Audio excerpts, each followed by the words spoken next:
بکر کو خلیفہ. علی بھائی اگلا سوال ہے. علی بھائی نے بھی عام لوگوں کی روش پر چلتے ہوئے محمد بن قاسم فاتح سندھ سے متعلق بغیر دلیل کے الزام لگایا ہے کہ ان کا حملہ دنیاوی غرض کے لیے تھا، نہ کہ راجہ طاہر کے ظلم و ستم کے خلاف تھا.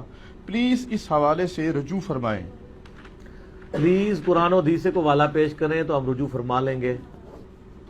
آپ بھی تاریخ بیان کر رہے ہیں اور میں بھی تاریخ بیان کر رہا ہوں، تو رجوع کس بات کا؟ رجوع صورت میں ہوگا جب آپ قرآن و حدیث بیان کریں اور میں تاریخ بیان کروں. جس طرح کے میں کربلا کے اوپر بخاری مسلم سے حدیثیں بیان کرتا ہوں، آپ تاریخ بیان کرتے ہیں، تو وہ تو رجوع بنتا ہے. تاریخ میں تو گڑبڑ ہوئی ہوئی ہے، احادیث اسناد کے ساتھ ہے. قرآن و حدیث کے اسلوب میں یہ بات بیٹھتی نہیں ہے. اس کی وجہ یہ ہے کہ بخاری مسلم کی روشنی میں میں نے آل امیہ کے بارے میں جو کچھ بیان کیا ہے، جو کچھ وہ اپنے دور ملوکیت کے اندر کرتے تھے مسلمانوں کے ساتھ، مکے مدینے کے مسلمانوں کے ساتھ، اس میں تو یہ بیٹھتا ہی نہیں ہے کہ وہ ماشاءاللہ ایک خط لکھنے کے اوپر سندھ پہنچ جائیں. اپنے گھر میں وہ لوگوں کے اوپر ظلم کر رہے ہیں، ان کو ناحق. اور حجاج ابن یوسف تو وہ ملعون ہے جس کو تو ناصبی بھی ملعون مانتے ہیں. صحیح مسلم میں حدیث ہے کہ بنو ثقیف میں ایک کذاب پیدا ہوگا اور ایک ظالم. اور اسما بنت ابی بکر کہتی ہیں اے حجاج ابن یوسف، کذاب تو ہم دیکھ چکے، ظالم شخص تو ہے جس کے بارے میں نبی اسلام نے فرمایا تھا. یہ صحیح مسلم میں ہے. میرا یوٹیوب پہ آپ کلپ دیکھ لیں، لاکھوں لوگوں نے دیکھا ہے. آل امیہ کا دہشت گرد حجاج ابن یوسف 5 لاکھ سے زیادہ لوگ دیکھ چکے ہیں. پوری اسلامک ہسٹری میں نے 15 منٹ کے اندر کور کر دی ہے، 100 سال کی آپ کو، اور تاریخ سے نہیں، بخاری مسلم کی حدیث کی روشنی میں. تو وہ حجاج ابن یوسف، اس کا بھتیجا محمد بن قاسم یہاں لوگوں کی داد رسی کے لیے پہنچے گا، جو وہاں اہل بیت کو قتل کروا رہے ہیں، صحابہ کے قاتل ہیں. سر بخاری اٹھا کے دیکھیں، حضرت انس بن مالک جو ہیں وہ کتنے پریشان ہوا کرتے تھے کہ ہم پہ یہ کون سا خبیث مسلط ہو گیا حجاج ابن یوسف جو مسلمانوں کے اوپر ظلم کرتا ہے.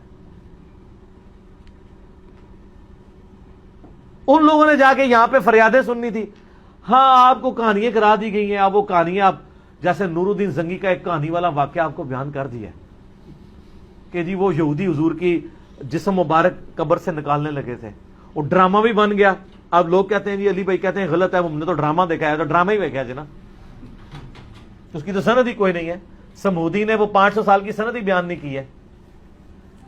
اور پھر معذرت کے ساتھ بریلویوں کے تو عقیدے کے خلاف ہے. کیا رسول اللہ نور الدین زنگی کے محتاج ہیں اپنی قبر مبارک میں اپنے جسم کی حفاظت کے لیے؟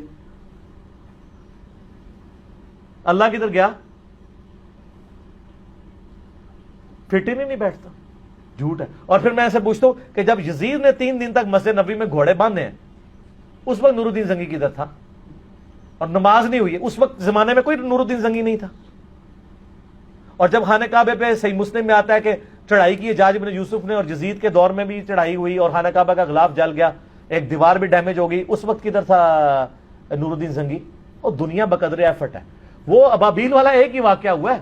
بخاری میں حدیث ہے کہ قرب قیامت میں ایک کالا حبشی پتلی ٹانگوں والا کعبے کی اینٹ سے اینٹ بجا دے گا. اللہ نے دنیا بقدر ایفٹ رکھی ہوئی ہے. تو یہ حجاج ابن یوسف کے ظلم کی ایک پوری داستان ہے، اس کا یہ بھتیجا ہے محمد بن قاسم. دوسری طرف اہل سنت اہل تشیع کی دونوں کی تاریخ کی کتابیں اٹھائیں. حدیث میں تو ان کے پلے بھی کوئی شے نہیں نا، کس حدیث میں محمد بن قاسم کا نام آیا؟ تاریخ سے ہی پیش کرتے ہیں، تو تاریخ یہ بھی تو سنیں نا. تاریخ دمشق کے اندر ابن عساکر کی، تاریخ بغداد کے اندر خطیب بغدادی کی، اور تاریخ یعقوبی جو سنی اور شیعہ دونوں مانتے ہیں، ان تینوں تاریخ کی کتابوں میں کم از کم 5 اصحاب کا ذکر ہے جو سندھ سے جا کے نبی اسلام کے ہاتھ پہ کلمہ پڑھ کے مسلمان ہوئے ہیں.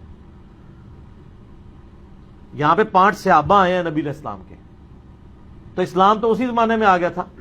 اور حضرت عثمان کے دور میں بلوچستان کا کتنا ایریا فتح ہو چکا تھا. رشیا افغانستان حضرت عثمان کے دور میں فتح ہوا ہے. بخاری میں موجود ہے کہ ہم رومن اور پرشین امپائر جب گری، اس کے بعد وہاں کے لوگوں کو ہم نے ابھارا کہ ہم نے آذربائیجان اور یہ ساری فتوحات کرنی ہے حضرت عثمان کے دور میں. اسلام تو آ چکا ہوا تھا یہاں پہ. اور صوفیاء اپنے چکر میں ڈالتے ہیں ہم اسلام لے کے آئے. ناسبی محمد بن قاسم کو لے کے آتے ہیں، جی وہ آیا تھا، اور وہ آیا اس لیے تھا میرے بھائی وہاں سے جو اہل بیت تھے وہ اپنی جانیں بچا کے ہجرت کر کے سندھ میں آئے تھے، راجہ دائر نے ان کو پناہ دی ہوئی تھی، تو وہ کہتا تھا ہمارے بندے واپس کرو، اور سر آپ سندھ میں آج چلے جائیں، سندھیوں سے ان کی ہسٹری پوچھ لیں۔ میں اکثر کہتا ہوں اللہ کے بندو، پاکستان کی ساری کتابوں میں یہ لکھ دینا کہ پاکستان جو ہے محمد علی جناح نے سیکولر سٹیٹ بنائی تھی، کوئی فرق نہیں پڑتا۔ آج لوگ زندہ ہیں جنہوں نے محمد علی جناح کی تقریریں سنی ہوئی ہیں، یہ عملی تباتر سے ٹرانسفر ہو رہی ہے۔ اور یہ کہ جی مسلمانوں کا قتل عام ہوا تھا، یہ کتابوں سے نکال بھی دیں تو وہ مسلمان تو نسل در نسل رہیں گے نا۔ کسی کی دادی مری ہوئی ہے، کسی کا دادا مرا ہوا ہے، جب وہ اپنی اولاد میں ٹرانسفر، آج بھی جتنے مہاجرین ہیں 70 سال ہو گئے، آپ ان سے پوچھیں وہ بتائیں گے کہ ہمارا، کوئی کہے گا میرا دادا قتل ہوا تھا، کوئی کہتا میرا پردادا قتل ہوا تھا۔ آپ 200 سال بعد بھی چلے جائیں گے نا، وہ بتائیں گے ہمارے ابا اجداد کو قتل کیا گیا تھا۔ اس کے لیے آپ کو ہسٹری کی کتاب پڑھنے کی بھی ضرورت نہیں ہے۔ تو جن اہل بیت کے ساتھ ظلم ہوئے نا ان سے بھی تو پوچھیں، اہل بیت میں سے سنی ہو یا شیعہ سید جہاں پہ بھی موجود ہیں، ان سے آپ پوچھیں کہ یہاں پہ محمد بن قاسم کیا لینے آیا تھا، وہ تو نہیں مانتے، وہ تو کہتے ہیں ہمارے ساتھ ظلم کیے، اور تاریخی کتابوں میں بھی موجود ہے، اور پریکٹیکلی حجاج ابن یوسف کا پورا کریکٹر ہے۔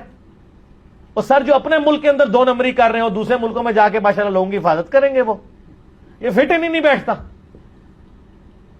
تو سندھیوں کو پتا ہے کہ وہ کیا کر کے گیا، اور پھر آپ کو سب کو یہ پتا ہے کہ جب محمد بن قاسم نے سندھ کا وہ علاقہ فتح کیا تھا تو اس کے بعد آپ کو بتایا جاتا ہے کہ پھر بعد میں محمد بن قاسم کو واپس بلا کے جیل میں ڈال دیا گیا۔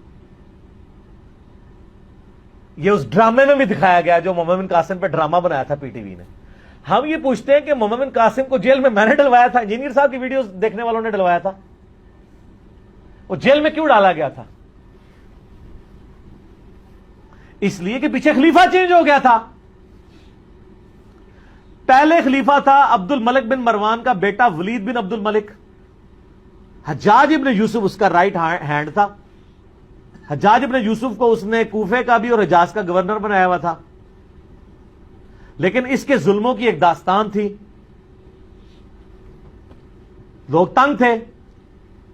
اس کے باپ نے وصیت کی تھی کہ ولید کے بعد خلیفہ بنے گا اس کا چھوٹا بھائی سلیمان بن عبد الملک، لیکن ولید کو بھی لالچ آ گئی، کیونکہ یہ تو ہے ہی لالچی دور ہے نا۔ جب یزید کے ابا جی کو لالچ آ گئی کہ میرا بیٹا خلیفہ بنے، تو ولید بن عبد الملک تو صحابی بھی نہیں، اس کو نہ لالچ آئے کہ میرا بچہ بنے، حالانکہ وہ خود بھی اس وصیت پہ بنا تھا جو اس کے بیٹے نے، ابے نے کی ہوئی تھی۔ تو سارے گورنروں سے اس نے بیعت لے لی کہ میرے مرنے کے بعد میرا بیٹا خلیفہ بنے گا۔ ایک گورنر تھا جس نے انکار کر دیا، اور وہ تھا عمر ابن عبد العزیز۔